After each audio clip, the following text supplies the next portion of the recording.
Olá, pessoal, sejam bem-vindos então à nossa disciplina de enfermagem e pesquisa. E hoje a gente vai estar abordando um pouquinho o que é pesquisa, né? Principalmente o que é uma pesquisa científica e uma pesquisa acadêmica. Lembrem-se que uma pesquisa é um trabalho, né, que a gente faz em busca de resolver algumas questões ou de investigar alguma coisa que tem a intenção de descobrir algo, né? Então, a pesquisa, ela tem o intuito de uma descoberta.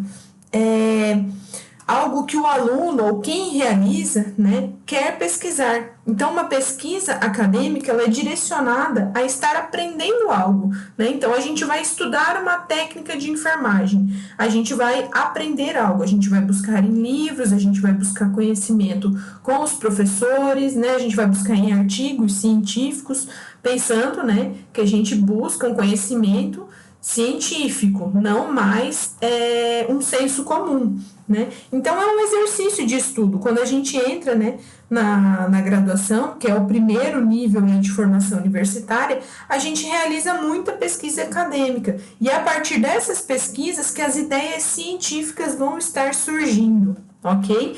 Então, pesquisa acadêmica vai ser aquela relacionada ao estar descobrindo algo.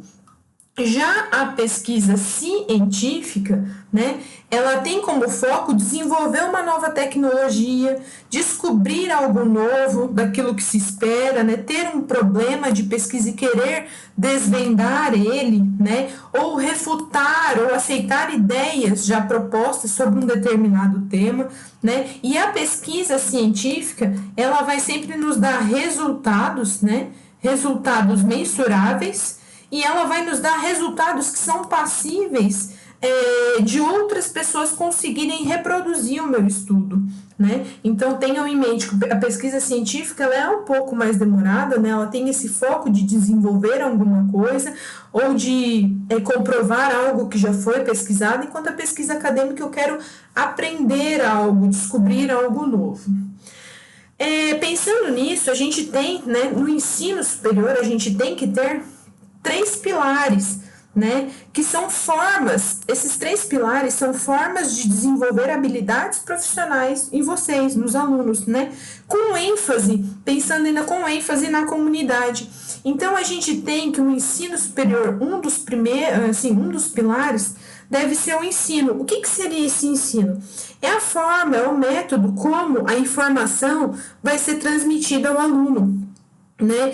Ou seja, como que vai ser o método de conhecimento? Ou seja, aulas remotas, aulas presenciais, aulas práticas, aulas didáticas, né? Tudo aquilo que a gente desenvolve durante o aprendizado, né? Ou seja, pela forma de conhecimento.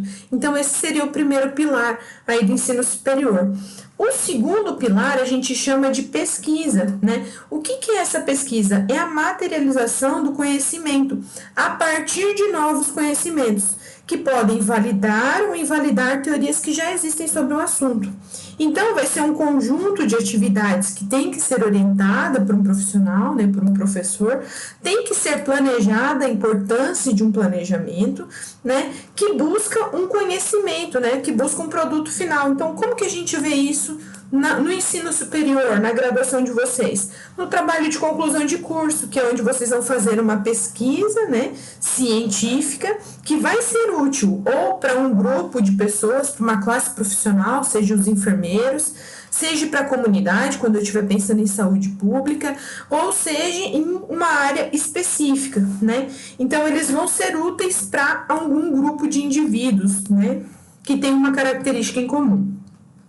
E por último, o terceiro pilar, né, que a gente fala é a extensão. O que seria isso, né? A extensão, ela tem que ser um dos pilares porque vai ser a relação entre a instituição, ou seja, entre a universidade e a sociedade.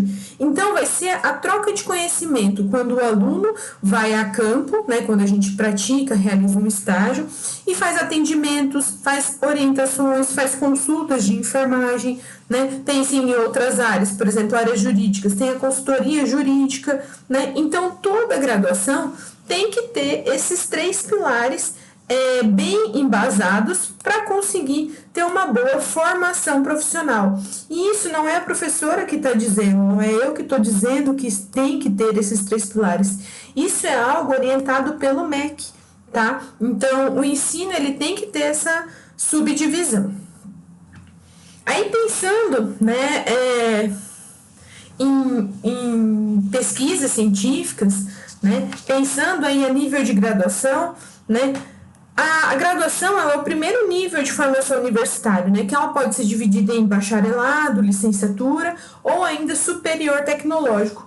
Pensando que o aluno ele tem que ter, né, uma pesquisa para finalizar o seu curso, o produto de um trabalho de conclusão de curso da graduação seria, então, uma monografia, ou também, né, chamado de TCC. O que é isso, Pro? É a elaboração de estudo científico por meio de um pesquisador, no caso vocês, alunos, com a supervisão de um orientador, no caso um professor, a partir de uma escolha de um tema, né? Ou seja, primeira coisa, então, descobrir quem é a minha dupla, o que a gente quer estudar, qual que é o tema, né? É criança, é adulto, é centro cirúrgico, saúde mental?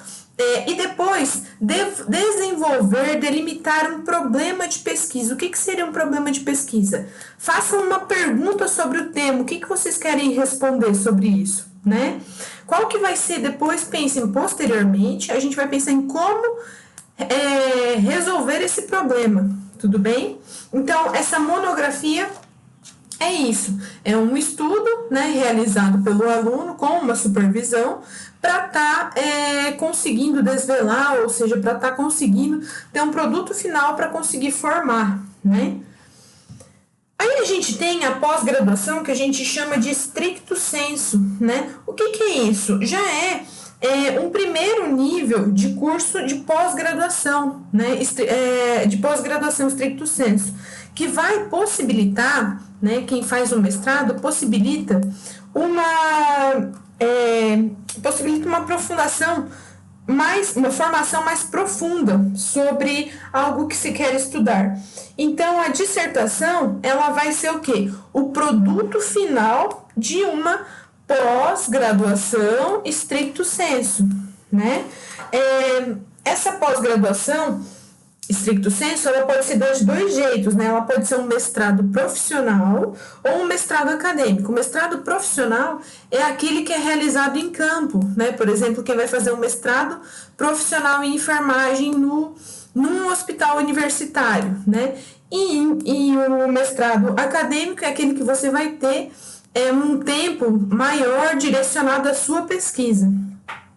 O que é esse produto, né? O que é a dissertação? Então, é um resultado de um trabalho experimental ou uma exposição de um estudo retrospectivo, ou seja, eu vou estudar os últimos 10 anos da mortalidade infantil, os últimos 20 anos, 50 anos, de um tema único e bem delimitado. Então, vocês vão ver que tanto na graduação, quanto na pós, quanto no doutorado, eu tenho que ter um tema, né, bem definido e um problema de pesquisa, né? E o objetivo da dissertação vai ser reunir, analisar e interpretar essas informações, né? Um mestrado ele tem duração de até 2 anos, né? E ele tem que ser feito sobre a coordenação de um orientador.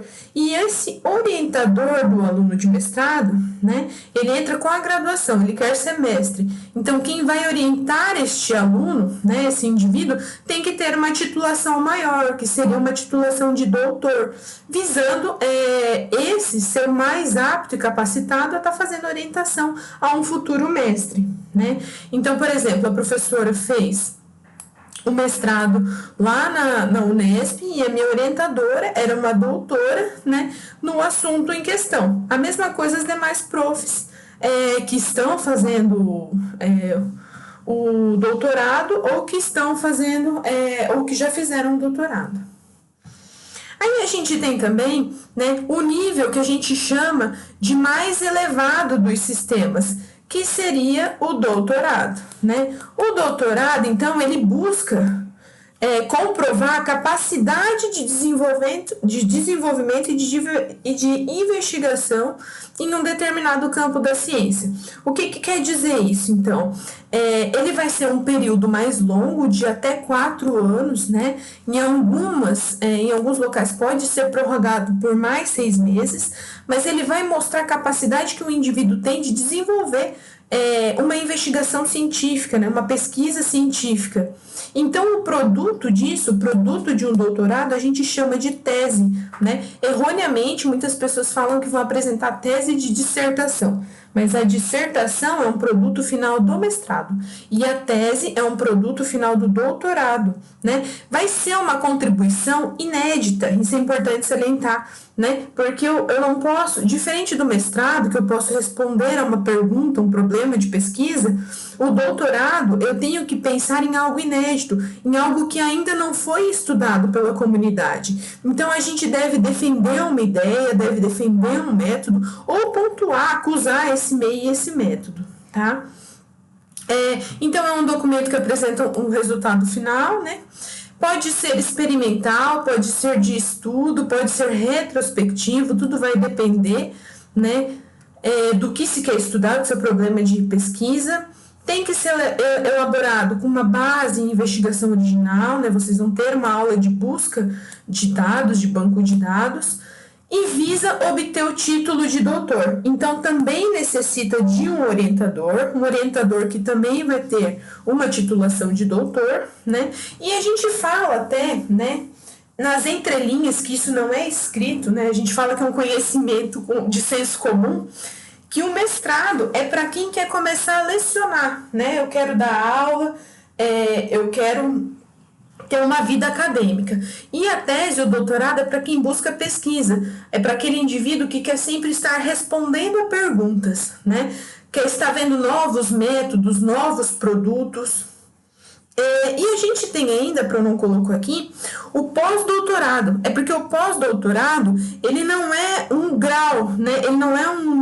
Ele não corresponde a um grau acadêmico.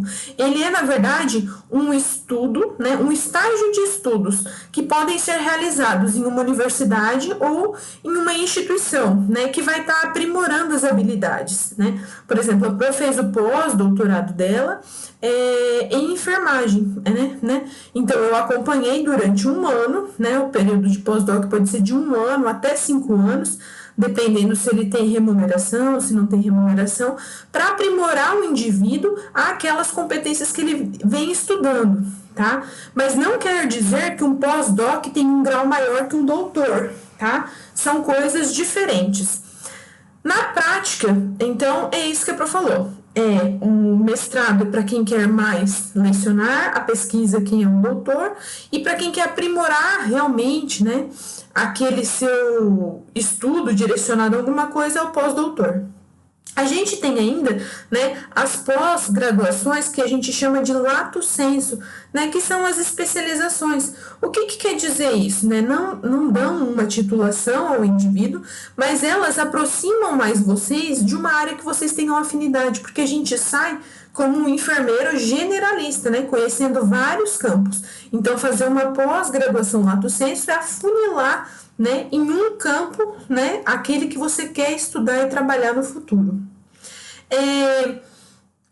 Os históricos, né, dos pesquisadores, ou seja, conhecer a carga que ele já tem ao longo dos anos, a gente encontra sempre no currículo Lattes, na página do CNPq, tá? A professora entra no ao vivo e mostra para vocês conseguirem ver onde que a gente vê o currículo dos pesquisadores, né? Mas pensando nisso, a gente precisa, então, para desenvolver uma pesquisa científica, de um orientador, né? Um orientador vai ser aquele professor que tem uma titulação maior que a de vocês, ou seja, ele não vai ser só ele não vai ser só graduado, né? E que tenha um assunto, que tenha um conhecimento sobre esse assunto que quer ser pesquisado. Então, não adianta ter afinidade com uma professora, mas não querer estudar aquilo que ela gosta de estudar, né? Porque vai ser algo incompatível, né? Vai ser algo mais trabalhoso e mais sofrido, tanto para o aluno quanto para o professor. Quais que são as características de um orientador, né? ele ter disponibilidade de tempo para sentar, para conversar com vocês, para tirar as dúvidas de vocês, ter o conhecimento, ou seja, ter propriedade sobre o tema, né? Ele tem que apontar vocês, indicar vocês escolher a melhor metodologia adequada, né? Um bom trabalho científico, ele tem uma metodologia super desenhada, super adequada. Tem que ter uma certa empatia, não adianta querer escolher um professor porque ele é bom naquilo e você quer trabalhar com aquilo, mas você não tem empatia com ele, né? Então a gente tem que pensar em todos esses aspectos. E por último, ainda ele tem que conhecer as normas, né, da instituição, os cronogramas, fazer um planejamento junto com o orientando. Pensando nisso, quais seriam as qualidades que vocês devem estar desenvolvendo nesse semestre, né? Que seriam as qualidades de um pesquisador para estar desenvolvendo o TCC o ano que vem, né? O artigo científico de vocês. Estudar muito, né, sobre o assunto a ser pesquisado. Não adianta querer falar sobre doenças sexualmente transmissíveis e tá lendo sobre saúde do homem, saúde do idoso, né? Então tem que começar a baixar em base de dados artigos sobre aquilo, sobre o tema, sobre o problema de pesquisa. Outra característica que é fundamental é ter criatividade, né? Ser curioso, achou uma palavra que não entende, vai buscar, vai ver o que é, o que significa. A integridade intelectual também e a atitude autocorretiva. Sensibilidade social, imaginação disciplinada, perseverança e paciência, confiança na experiência. Então, por que elaborar um projeto de pesquisa, né? Para que vocês consigam aí desenvolver, né? Ou seja, mostrar um produto para a sociedade de algo que vocês estão estudando e obter a titulação da graduação. Como escolher o tema, a gente fala no ao vivo. E lembre-se da importância de um planejamento. Também falaremos no ao vivo, ok? Lembre-se, aquele que não luta pelo futuro que quer, deve aceitar o futuro que vier, né? Se tiverem dúvidas, mandem mensagem, mandem um e-mail para a Pro. Um beijo.